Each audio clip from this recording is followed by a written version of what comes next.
Hello Andy. In this session I am going to explain about molecular spectra.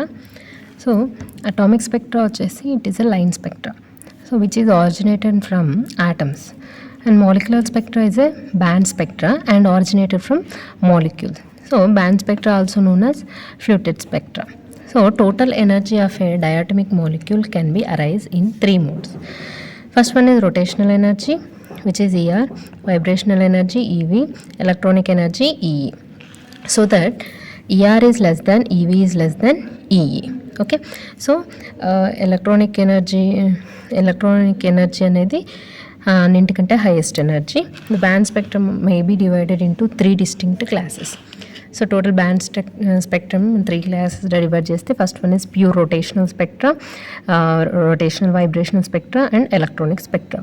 So pure rotational spectra వచ్చేసి దాని wave length range ఎలా ఉంటుందంటే 150 micrometer to 300 micrometers. So which is greater than visible region. So it should be observed in far infrared region or microwave region. So pure rotational spectrum వచ్చేసి మనం far infrared or microwave region లో observe చేయొచ్చు. And it is obtained only in heteronuclear diatomic molecules, అంటే polar molecules like CO, HBr, HCl అట్ట. So diatomic molecules అవి కూడా heteronuclear molecules, అంటే వీటిలో పర్మనెంట్ డైపోల్ మూమెంట్ అనేది ప్రజెంట్ అవుతుంది. సో హోమోన్యూక్లియర్ మాలిక్యూల్స్లో పర్మనెంట్ డైపోల్ మూమెంట్ అనేది ఎగ్జిస్ట్ అవ్వదు. So these are usually observed in absorption. So అబ్జార్ప్షన్లోనే మనం ప్యూర్ రొటేషనల్ స్పెక్ట్రాన్ని అబ్జర్వ్ చేయొచ్చు. So vibrational spectrum, vibrational rotational spectrum. So wavelength of VR spectrum extends from 5 micrometer to 1 micrometer in near infrared region. So then one near infrared region lo observe cheyochu. These also observed in heteronucleus diatomic molecules. ఇవి కూడా heteronucleus diatomic molecules లోనే observe చేయొచ్చు. Next, electronic spectra. Wavelength extends from 1000 angstroms to 7000 angstroms and lies. So these lies in visible as well as UV region. So these observed both in homonucleus and heteronucleus diatomic molecules. So electronic spectra వచ్చేసి మనం homo and hetero రెండిట్లోనూ observe చేయొచ్చు. But pure rotational spectrum and vibrational rotational spectrum మాత్రం హెటరోన్యూక్లియస్ మాలిక్యూల్స్లోనే observe చేయొచ్చు.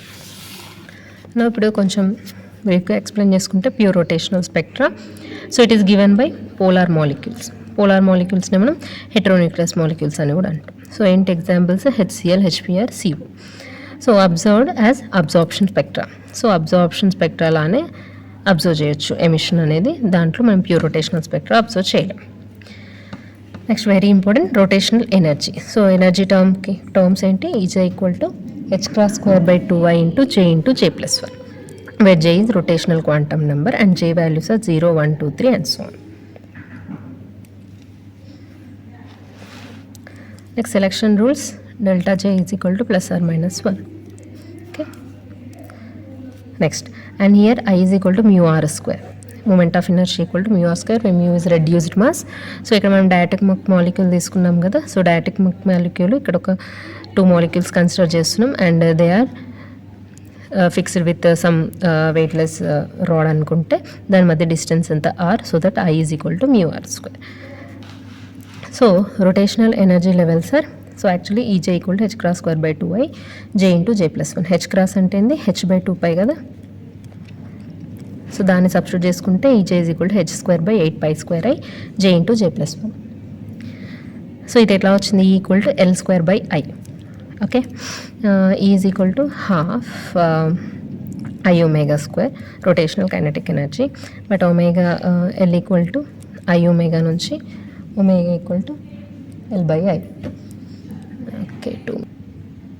So ఇది దీంట్లో మనకి substitute చేస్తే మనకి ఇక్కడ L²/2I వస్తుంది. బట్ క్వాంటమ్ మెకానికల్ నుంచి L equal to √L into L+1, but ఇక్కడ రొటేషనల్ క్వాంటమ్ నెంబర్ తీసుకున్నాం కాబట్టి L equal to √J into J+1 into h cross. అది మనం ఇక్కడ సబ్స్టిట్యూట్ చేసేసుకుంటే ఈ టర్మ్ అనేది వస్తుంది. సో ఇక్కడ మనకి J వాల్యూస్ని 0, 1, 2, 3 సబ్స్టిట్యూట్ చేసుకుంటూ పోతే మనకి E0 equal to 0, E1 equal to 2h² / 2y, E2 equal to 6h² / 2y, E3 equal to 12h cross square by 2i అలా. సో ఇవి ఈక్వి డిస్టెన్స్ కావు, డిస్టింక్టే కానీ these are not equispaced energy levels. So term values can be obtained by E J by HC. So term values ఎలా వస్తాయంటే మన ఎనర్జీని by HC చేసేస్తే మనకు టర్మ్ వాల్యూస్ అనేది వస్తాయి. So E J by H C equal to H by 8π² I C J into J+1. ఇక్కడ ఈ టర్మ్లో హెచ్సిని సబ్స్టిట్యూట్ చేస్తే హెచ్ ఒక హెచ్ క్యాన్సిల్ అయిపోతుంది. So H by 8π² I C J into J+1. Or ఇక్కడ మనం ఈ హోల్ టర్మ్ని ఎఫ్ ఆఫ్ జే అనుకుంటాం అండ్ ఈ టర్మ్ని బి అనుకుంటే B into J into J+1 same centimeter inverse. So units వచ్చేసి సెంటీమీటర్ ఇన్వర్స్. ఇవి రొటేషనల్ కాన్స్టెంట్. బి వచ్చేసి rotational constant and F of J వచ్చేసి rotational term value. Okay, so B is equal to very important. ఇది మనకి problem ఓరియంటెడ్గా దీని మీద చాలాసార్లు క్వశ్చన్స్ అడుగుతారు. B is equal to H by 8π² I C or I is equal to H by 2. So ఒక్కోసారి B ఇచ్చి ఐ అడగవచ్చు, ఐ వచ్చి బి అడగవచ్చు. Okay, so where B is rotational constant and F of J is rotational term value. Next, so ఇక్కడ F of J is equal to be into J+1 కదా. So for J is equal to 0, J equal to 1, J equal to 2 ఏమవుతుంది? F of J equal 0, 2b, 6b, 12b. So ఇవన్నీ equi distance కాదు, ఇవి కూడా కాదు. 0, 2b, 6b, 12b అలా. So discrete but not equi distance. Next wave number ఎలా calculate చేయాలి?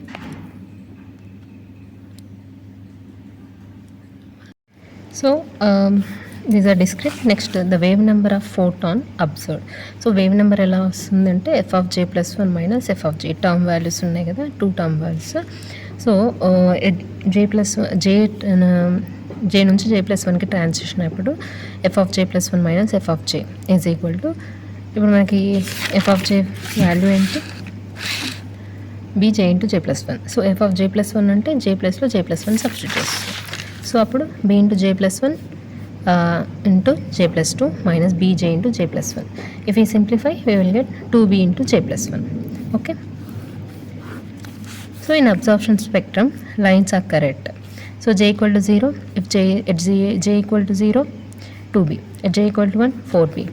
J equal to 2, 6b, 8b. So these all are evenly spaced. Therefore, the wave number difference between any two successive lines in pure rotational spectra is 2b. This is very important previous question. Okay, in the pure rotational spectra, the wave number difference between any two successive lines is 2b, and energy difference is what? h cross square by I. Okay, so using pure rotational spectrum, we can find bond length of molecules. Next, isotope effect. So isotopes, we know isotopes kada. So isotopes increase అవుతున్నప్పుడు, so B actually B is equal to formula ఏంటి? H by 8π² I C rotational constant. So I is equal to μr². Substitute చేస్తే B is equal to H by 8π² μr²c. So ఈ mu value increase అవుతుంది కదా, different ఉంటుంది కదా mass value. So for heavier isotopes, పెద్ద ఐసోటోప్స్కి mu value greater. So mu dash is greater than mu పెరుగుతున్న కొద్దీ ఐ కూడా పెరుగుతుంది. సో I is equal to μr² కాబట్టి, సో ఐ పెరిగితే ఇక్కడ బి వాల్యూ రెడ్యూస్ అవుతుంది. So that B dash is less than B. Okay, so lines are closer in heavier. So as B decreases, lines అనేవి closer అన్నట్టు isotopes. There for heavier ఐసోటోప్స్కి lines అనేవి క్లోజర్గా ఉంటాయి. At higher rotational energy molecules become non-rigid due to centrifugal forces. So rotation, high energy rotational energy levels increase అవుతున్నప్పుడు molecule అనేది non rigid అవుతుంది. So ఇదంతా రిజిడ్ బాడీ, రిజిడ్ రొటేటర్కి ఇప్పటివరకు మనకు వచ్చిన ఈక్వేషన్స్. ఇప్పుడు నాన్ రిజిడ్ రొటేటర్కి మరి ఏంటి అంటే, for non rigid rotator F of J is equal to, యాక్చువల్గా రిజిడ్ టర్మ్ ఏంటి? B into J into J+1. So దీనికి నాన్ రిజిడ్ టర్మ్ ఏంటి? -dj² J+1 whole square. Units ఏంటి? Centimeter inverse. అంటే ఇక్కడ డి అనేది ఏంటి? ఇక్కడ మనకి centrifugal distortion constant. So D is very less than B. So as B decreases, distance between lines also decreases. And wave number ఇక్కడ వచ్చేసి నాన్ రిజిడ్ దానికి F of J+1 minus F of J ఏమవుతుందంటే, యాక్చువల్గా ఇది మనకు term 2b into J+1. మళ్ళీ ఇక్కడ -4d J+1 whole cube అనేది ఎక్స్ట్రా టర్మ్ వస్తుంది. యాజ్ జే ఇంక్రీజ్ అవుతున్న కొద్దీ లైన్స్ అనేది గెట్ క్లోజర్, పైకి వెళ్తున్న కొద్దీ లైన్స్ అనేవి క్లోజర్ అవుతాయి. So this is about rotational irrotational spectrum. Next, vibrational spectrum. So in this molecule is considered as a simple harmonic oscillator. So ఇనిషియల్గా మనం సింపుల్ హార్మోనిక్ ఆసిలేటర్గా కన్సిడర్ చేస్తున్నాం మాలిక్యూల్. సో ఎలా అంటే 2 మాలిక్యూల్స్, ఇది డయాటమిక్ కాబట్టి 2 atoms మధ్యలో ఒక స్ప్రింగ్ అనేది ఉంది అని అజ్యూమ్ చేసుకుంటున్నాం. Okay, so this is also given by polar molecules only, that is HCl, HBr, CO అలా. That is oscillating dipole concept. So ఇక్కడ పోలార్ మాలిక్యూల్స్ డైపోల్ ఎగ్జిస్ట్ అవుతాయి అండ్ ఇవి వైబ్రేటింగ్ కాబట్టి వీటిని ఆసిలేటింగ్ డైపోల్ కాన్సెప్ట్ అంటాం. So vibration must change dipole moment, ఎందుకంటే dipole moment exist అయ్యే వాటికి వైబ్రేషనల్ స్పెక్ట్రమ్ని అబ్జర్వ్ చేయొచ్చు. సో వైబ్రేషనల్ ఎనర్జీ టర్మ్ ఏంటి ఇక్కడ, energy values EV = V + 1/2 hν, wear V is ఏంటి ఇక్కడ vibrational constant. EV = V + 1/2 hν, V = 0, 1, 2. And ఇక్కడ ఫ్రీక్వెన్సీ ఇది కూడా important, vibrational frequency ν = 1/2π√k/μ. Mu means ఇక్కడ రెడ్యూస్డ్ మాస్. ఓకే, ఈ రెండింటి reduced mass. K is a spring constant. The term values GV = అక్కడ FV అనుకున్నాం, సారీ అక్కడ ఏం తీసుకున్నాం FJ అనుకున్నాం కదా, ఇక్కడ GV = EV/hc. సేమ్ అక్కడ కూడా బై hc చేస్తాం, ఇక్కడ కూడా EV/hc చేస్తే that equal to V + 1/2 hν/hc. ఈ టోటల్ టర్మ్ని ఆర్ ఒమేగాస్లో కూడా H క్రాస్ అని రాసుకోవచ్చు, H × ω/hc. సో ఈ టోటల్ టర్మ్ని ω0 అనుకుంటే G(V) = V + 1/2 ω0 centimetre units. So ఇక్కడ G(V) అనే vibrational term value. Wave number terms are vibrational energy terms. So ఈ టర్మ్స్ అంటే ఏంటి, ఇక్కడ V = 0, 1, 2, 3 సబ్స్టిట్యూట్ చేస్తే మనకు G(V) = ω0/2, 3ω0/2, 5ω0/2 అలా. డిఫరెన్స్ ఎంత మనకి ω0/2 వస్తుంది. సో ఇక్కడ హార్మోనిక్ ఆసిలేటర్ అంటే ఇది. సో ఇక్కడ EV = V + 1/2 hν, ఇక్కడ V ప్లేస్లో 0, 1, 2, 3 సబ్స్టిట్యూట్ చేస్తుంటే ఈ ఫస్ట్ 0 సబ్స్టిట్యూట్ చేస్తే ½ hν వస్తుంది కదా. సో ఇక్కడ ఈ ½ hνని 0 పాయింట్ ఎనర్జీ అంటాం. అంటే ఏంది, the atoms in a molecule can never be completely at rest relative to each other. అంటే it 0 kelvin, although rotational and translation energy 0 అయినా కానీ వైబ్రేషన్స్ అనేవి కంటిన్యూ అవుతాయి అనమాట, ఎందుకంటే ఇక్కడ EV అనేది ½ hν ఉంది కాబట్టి. నెక్స్ట్ సెలక్షన్ రూల్స్ వచ్చేసి ఇక్కడ ∆V = +or-1 for allowed vibrational transitions. ఇక్కడ selection rules for vibrational spectrum వచ్చేసి ∆V = +or-1.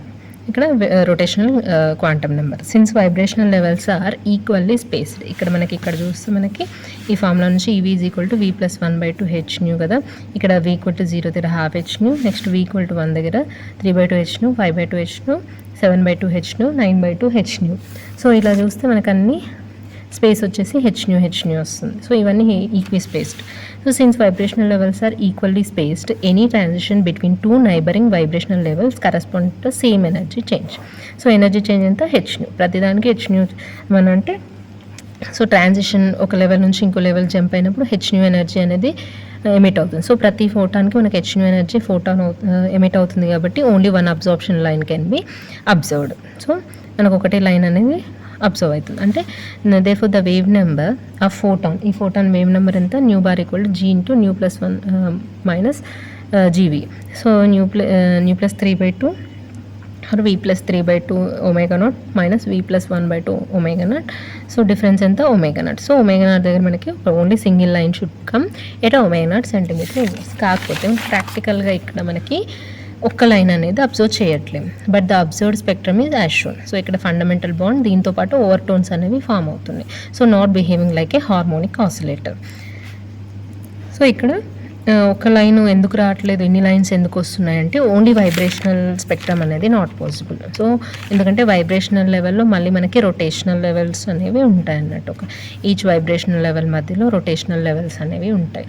సో ఒక వైబ్రేషన్ అయ్యేటప్పుడు దాంట్లో రొటేషనల్స్ కూడా ఇన్వాల్వ్ అవుతాయి. So the presence of overtone shows that ఇక్కడ మనకి సెలక్షన్ రూల్స్ వచ్చేసి ∆V is not only +or-1, +or-2, +or-3 also possible. This is because dipole moment not varying linearly. Dipole moment అనేది లీనియర్గా vary అవ్వట్లేదు కాబట్టి that is molecule behaving like anharmonic oscillator. So మనకి ఇక్కడ ప్రీవియస్గా SHO హార్మోనిక్ సింపుల్ హార్మోనిక్ ఆసిలేటర్కి ఏమొచ్చింది, V = ½ కదా. ఇది is the function of x². So అన్హార్మోనిక్ ఆసిలేటర్కి V = ఏంటంటే f(x²) - g(x³). So where g is 2 less than f. And vibrational term value మనకి ఎంత జీ ఆఫ్ వి ఇక్కడ v+1/2 డబ్ల్యూ వచ్చింది ప్రీవియస్గా. అండ్ ఇక్కడ anharmonicity W minus WEXE v+12 whole square. ఇక్కడ XE అనేది anharmonicity constant and W అనేది హైపోథెటికల్ ఫ్రీక్వెన్సీ. సో ఇవి అన్హార్మోనిక్ ఆసిలేటర్స్కి equations. At v is equal to 0. So ఇక్కడ ఈ ప్లేస్లో v ఈక్వల్ టు 0 సబ్స్టిట్యూట్ చేస్తే g of 0 is equal to w/2 minus wxc/4. So overtones occurring at lesser and lesser than 2 omega naught, 3 omega naught, etc. So ఎక్కడ overtones వస్తాయనంటే 2 omega naught, 3 omega naught అలా 2 omega naught అంటే తక్కువ, 3 omega naught తక్కువ, అలాంటి ప్లేసెస్లో మనకి overtones అనేవి వస్తాయి. At room temperature about 99% of molecules will be in ground state. So ఇక్కడ మనం అబ్జర్వ్ చేస్తే delta nu bar v+1 minus G V is equal to చేస్తే మనకి W into 1 W minus 2 W X E అన్నట్టు. Next similarly delta nu for v equal to 0 to 2 ట్రాన్సిషన్కి ఏంటి 2 WE 1 minus 3x అంటే 6 డబ్ల్యూఎక్సీని subtract అంటే ఎక్కువ పర్సెంట్ మన గ్రౌండ్ స్టేట్లో ఉంటాయి. At room temperature 99% of molecule ground స్టేట్లోనే ఉంటాయి. Transition from v equal to 1 to higher can occur only at high temperatures of about 600 Kelvin. అంటే మ్యాక్సిమం గ్రౌండ్ స్టేట్లోనే ఉంటాయి. ట్రాన్సిషన్ వచ్చేసి v 1 to హయ్యర్కి వెళ్ళాలి అంటే 600 Kelvin కంటే ఎక్కువ టెంపరేచర్ దగ్గరనే, అది కూడా 10% ఆఫ్ మాలిక్యూల్స్ మాత్రమే v1 స్టేట్లోకి ఎంటర్ అవుతాయి. సో ఇలాంటి transitions from v equal to 1 to higher states మీట్ని హాట్ బ్యాండ్స్ అనేవి అంటాం. ఎందుకంటే 600 Kelvin కంటే ఎక్కువ టెంపరేచర్స్లోనే మనకి పాసిబుల్ అవుతుంది. As temperature increases intensity of hot bands also increases. So this is about vibrational spectrum. Okay, so we'll explain vibrational rotational spectrum in next class. Thank you.